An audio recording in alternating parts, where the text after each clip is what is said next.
सभी काम पूरा कर लिया जाएगा।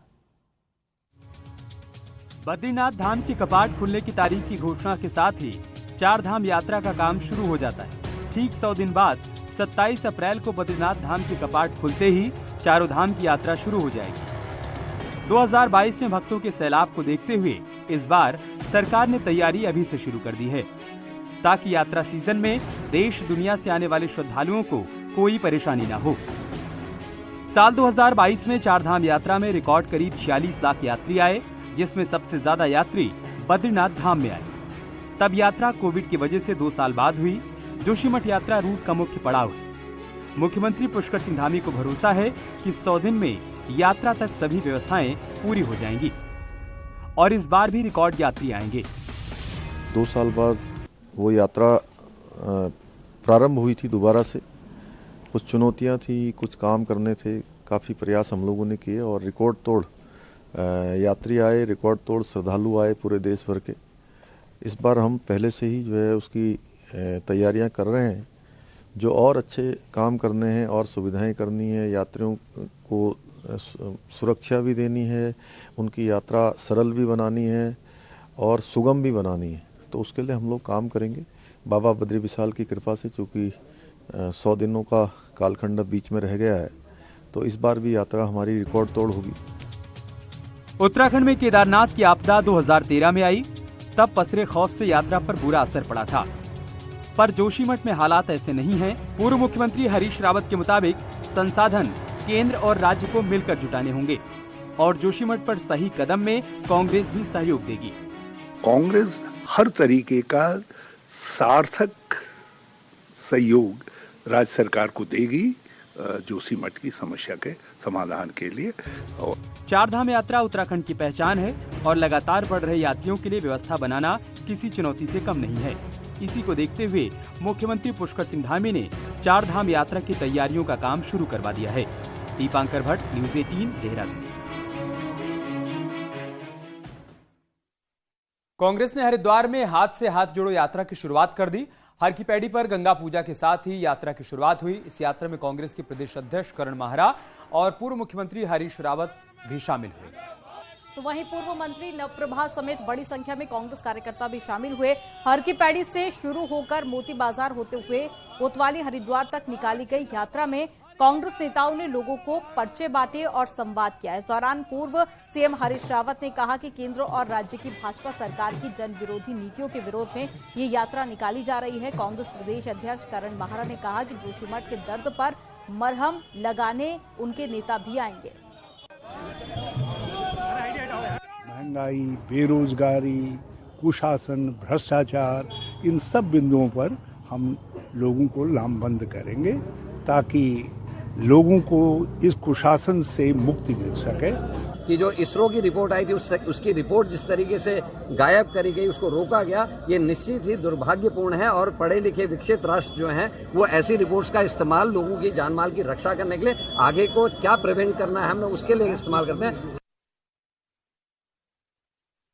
राष्ट्रीय कार्य समिति के बाद में उत्तराखंड बीजेपी अब प्रदेश कार्य समिति की मीटिंग बुलाने जा रही है। ये मीटिंग 29 से 30 जनवरी को ऋषिकेश के रायवाला में आयोजित होगी। कार्य समिति में राजनीतिक प्रस्ताव लाने के साथ ही 2024 के लोकसभा चुनाव पर भी चर्चा होगी।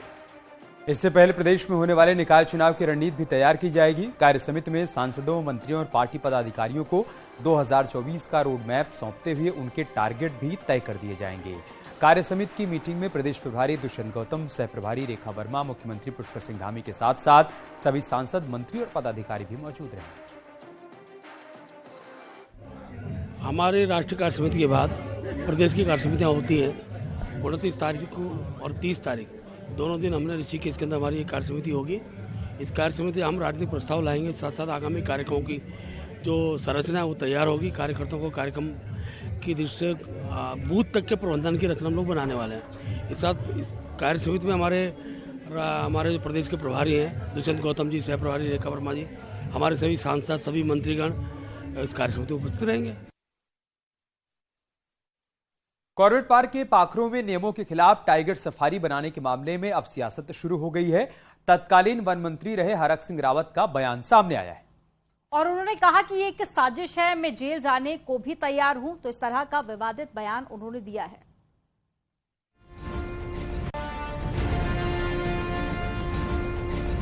कॉर्बेट टाइगर रिजर्व जैसे संवेदनशील जगह में 106 हेक्टेयर में जंगलों का सफाया कर टाइगर सफारी बनाने के मामले में तत्कालीन वन मंत्री हरक सिंह रावत का नाम आने के बाद सियासत तेज हो गई है। हरक सिंह रावत उनके खिलाफ इसे एक साजिश बता रहे हैं। हरक सिंह का कहना है कि जानबूझकर साल भर बाद उनका नाम इसमें जोड़ा गया है। हरक सिंह रावत का कहना है कि मैं जेल जाने को भी तैयार हूं, लेकिन मुझे जब भी मौका मिलेगा पाखरो में टाइगर सफारी बनाकर रहूंगा। जिसने भी ये भूमिका निभाई है जानबूझकर मेरा नाम डलवाया गया। और मैं आज आपसे कह रहा हूं, उत्तराखंड के लोगों की लड़ाई के लिए हरक सिंह रावत को जेल जाना पड़ेगा तो मैं जेल जाने के लिए तैयार हूं। और मैं आज फिर कह रहा हूं, जब भी हरक सिंह रावत को मौका मिलेगा तो पाखरो टाइगर सफारी की लड़ाई सड़कों से लेकर कानूनी लड़ाई से लेकर और उसके लिए संघर्ष करना पड़ेगा तो हम करेंगे। पाखरो में टाइगर सफारी बनाने के लिए 106 पेड़ काटने की इजाजत थी, लेकिन फॉरेस्ट सर्वे ऑफ इंडिया की रिपोर्ट के मुताबिक 6000 से ज्यादा पेड़ काट दिए गए। इसके अलावा टाइगर सफारी की आड़ में बिना मंजूरी के ही कई अन्य निर्माण कार्य भी करा दिए गए। मामले की जांच कर रही सुप्रीम कोर्ट की एम्पावर्ड कमेटी ने इसी हफ्ते कोर्ट को अपनी रिपोर्ट सौंप दी है, जिसमें तत्कालीन वन मंत्री हरक सिंह रावत को मुख्य सूत्रधार बताया है। मंत्री गणेश जोशी का कहना है कि हरक सिंह को डरने की जरूरत नहीं है। हमारी सरकार सही को छेड़ती नहीं है और गलत को छोड़ती नहीं है। और माननीय सर्वोच्च न्यायालय ने उसमें निर्णय लेना है। जो सर्वोच्च न्यायालय का निर्णय होगा उस निर्णय के अनुसार सरकार काम करेगी, क्योंकि हमारी सरकार में हम किसी शरीफ व्यक्ति को छेड़ेंगे नहीं। और कोई गलत व्यक्ति कितना भी बड़ा अधिकारी हो, कितना भी बड़ा कोई व्यक्ति हो, उसको हम छोड़ेंगे नहीं। कभी बीजेपी में रहे हरक सिंह रावत इन दिनों कांग्रेस में तो हैं, लेकिन वहां भी उनकी राहें जुदा जुदा हैं और यही कारण है कि कांग्रेस से भी कोई खुलकर इस मुद्दे पर बोलने को तैयार नहीं है। ऐसे में माना जा रहा है कि सुप्रीम कोर्ट की एम्पावर्ड कमेटी की नोटिंग के बाद हरक सिंह रावत की मुश्किलें बढ़ सकती हैं। देहरादून से न्यूज 18 के लिए सुनील नवप्रभात की रिपोर्ट।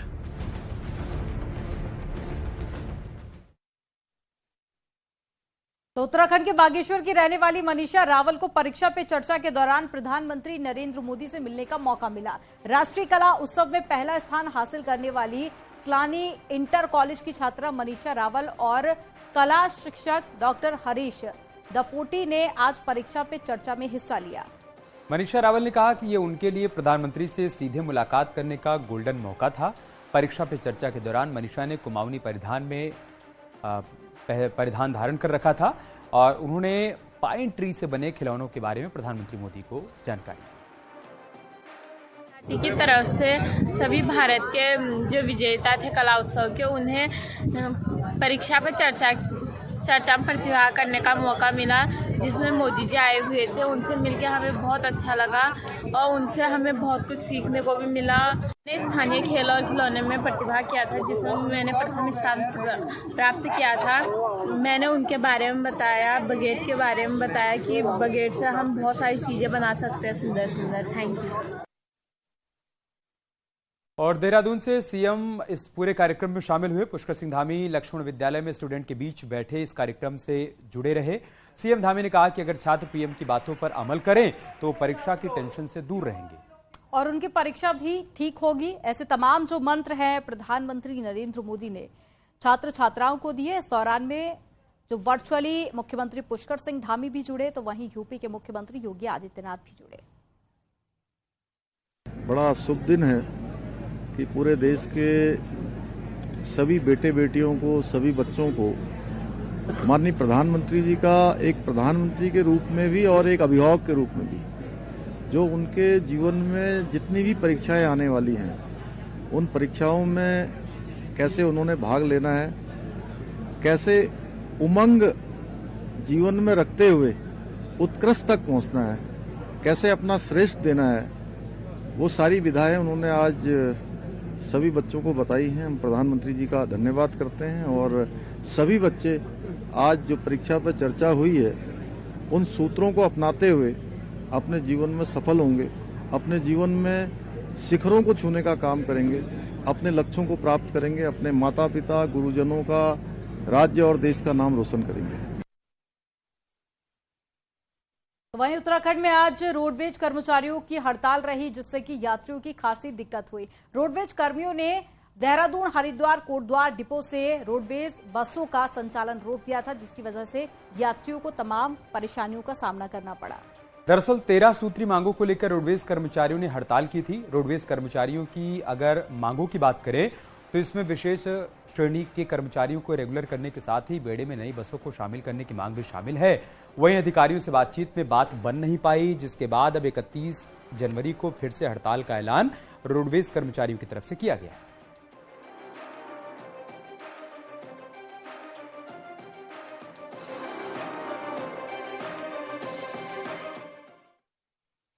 तो एक दिन के लिए रोडवेज कर्मचारियों ने कार्य बहिष्कार किया, जिसका खासा असर देखने को मिला। रुड़की में यूपी, दिल्ली और देहरादून जाने के लिए यात्रियों को घंटों बसों का इंतजार करना पड़ा। और साथ ही यात्रियों का कहना है कि ऐसी किसी भी हड़ताल से पहले बस स्टैंड पर नोटिस लगाना चाहिए, ताकि यात्रियों को परेशानी ना हो, उनको पहले से जानकारी मिल सके कि किस दिन हड़ताल रहेगी।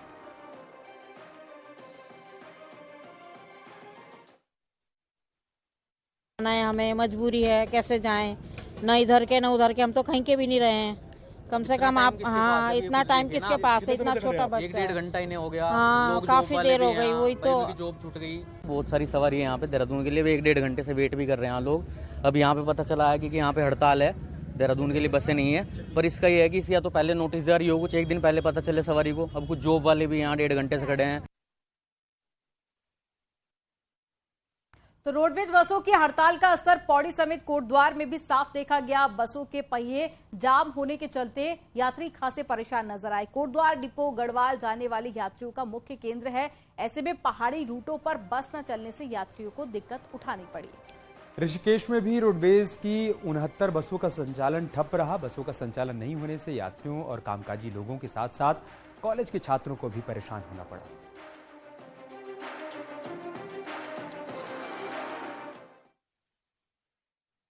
जोशीमठ की बात करते हैं। जोशीमठ में बन रहे हेलंग बाईपास का टेक्निकल सर्वे होगा।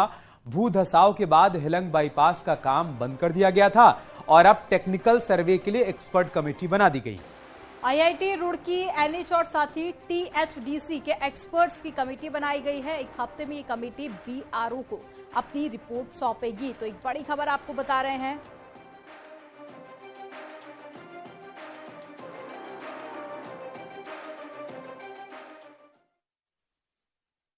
जोशीमठ में अपनी विभिन्न मांगों को लेकर जोशीमठ बचाओ संघर्ष समिति के द्वारा जोशीमठ में जन आक्रोश रैली निकाली गई, जिसमें लगभग 2500 लोग शामिल हुए। तपोवन टैक्सी स्टैंड से लेकर मारवाड़ी टैक्सी स्टैंड तक जोशीमठ संघर्ष समिति के बैनर तले और अलग अलग वार्ड और गांव के बैनर तले जन आक्रोश रैली निकाली जा रही है। सरकार से जोशीमठ के विस्थापन और एनटीपीसी जल विद्युत परियोजना के निर्माण कार्य को बंद करने की मांग की जा रही है।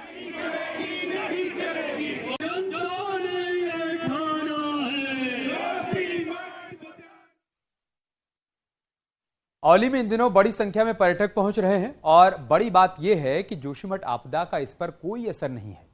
देश के अलग अलग राज्यों में यहां सैलानी पहुंच रहे हैं और बर्फ के बीच में मजा ले रहे हैं। साथ ही यहां पर्यटकों को बेहतर सुविधाएं भी मिल रही हैं। फरवरी महीने में यहां विंटर गेम्स भी होते हैं और इसके लिए तैयारियां पूरी कर ली गई हैं। तो ये तस्वीरें आप देखिए, बेहद खूबसूरत औली से। यहाँ तक कोई दिक्कत आई नहीं। मेरे साथ छोटे बच्चे हैं, 1.5 साल से लेके 6 साल तक, 6 साल का बच्चा है और सीनियर सिटीजन भी है मेरे साथ। मगर हम लोग कहीं भी ऐसे दिक्कत आई ऐसा हुआ नहीं है। तो ठंडी यहाँ पे इतनी है नहीं। लोग बोल रहे हैं, घबराहट हो रही है लोगों को, बट ऐसा कुछ है नहीं। यहाँ पे हमारी आर्मी भी है हमें सपोर्ट करने के लिए। तो बहुत ही अच्छा सा माहौल है। आप बिंदास आइए, कोई झिझक मत रखिए, आपको बहुत मजा आएगा। आमतौर पर मार्च और अप्रैल में खिलने वाला बुरांश जनवरी में ही पहाड़ की शान बढ़ा रहा है। यही नहीं, दिसंबर में इसकी शुरुआत हो चुकी है और अब तो पहाड़ के जंगल बुरांश के फूलों से खूबसूरत नजर आ रहे हैं। और इसकी वजह जरूर चिंताजनक है, क्योंकि इस मौसम में बुरांश का पुष्प खिल जाना चिंता का विषय बना हुआ है। पहाड़ में इस बार जनवरी में ही जंगल बुरांश की लालिमा बिखेर रहे हैं। आमतौर पर मार्च अप्रैल में खिलने वाला बुरांश का फूल इस बार दिसंबर जनवरी में ही अपनी रंगत बिखेरने लगा है। तस्वीरें नैनीताल के रामगढ़ के जंगलों की हैं। यहाँ बुरांश की फूलों की चटक लाल रंग की दमक से लोग हैरत में हैं कि बुरांश समय से पहले कैसे खिल गया है। 3 महीने पहले ही बुरांश खिलने पर अब लोगों को खेती में बदलाव की चिंता भी होने लगी है। तो अभी उसको वो टेम्परेचर मिल रहा है। इससे 2 साल पहले अगर आप देखते हैं बुरांश मई जून में खिल रहा था और मतलब ऐसे नहीं कि 1-2 फूल आ रहे थे, पूरा जैसे बुरांश खिलता है इस तरह खिल रहा था। तो उसको पूरी जाड़ों में बारिश ही नहीं हुई, मई जून में बारिश हुई तो तब खिल रहा था। तो वो जो मॉइस्चर मिलेगी तभी खिलेगा बुरांश। बुरांश 1700 से 3400 मीटर ऊंचाई पर खिलता है, जिसके लिए 15 से 20 डिग्री तापमान की जरूरत होती है।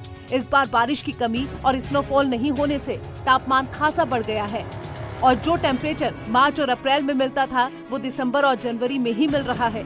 जानकारों के मुताबिक मौसम में इस बदलाव का असर सिर्फ बुरांश ही नहीं बल्कि सभी पर हो रहा है।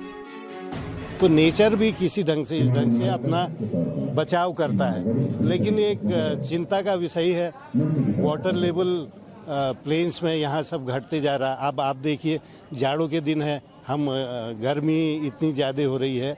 तो इवन मैं हायर हिमालय में गया था, गंगोत्री रीजन में, तो बर्फ़ का वॉल्यूम कम हो गया ग्लेशियर में, क्रिवेसेस जगह जगह फट जा रहे हैं। आप 1 महीने बाद उसी रास्ते से आते हैं तो वो रास्ता आपको नहीं मिलता है। तो परिवर्तन तो बहुत तेजी से हो रहा है और वाकई में एक चिंता का कारण है। लगातार बदल रहे मौसम का सबसे बड़ा प्रतीक जनवरी में बुरांश की लालिमा है।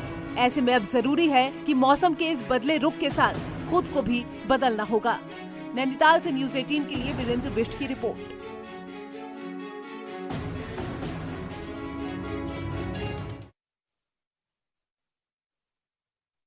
रुकना एक छोटे से ब्रेक के लिए। खबरों का सिलसिला आगे भी जारी रहेगा, आप देखते रहिए न्यूज़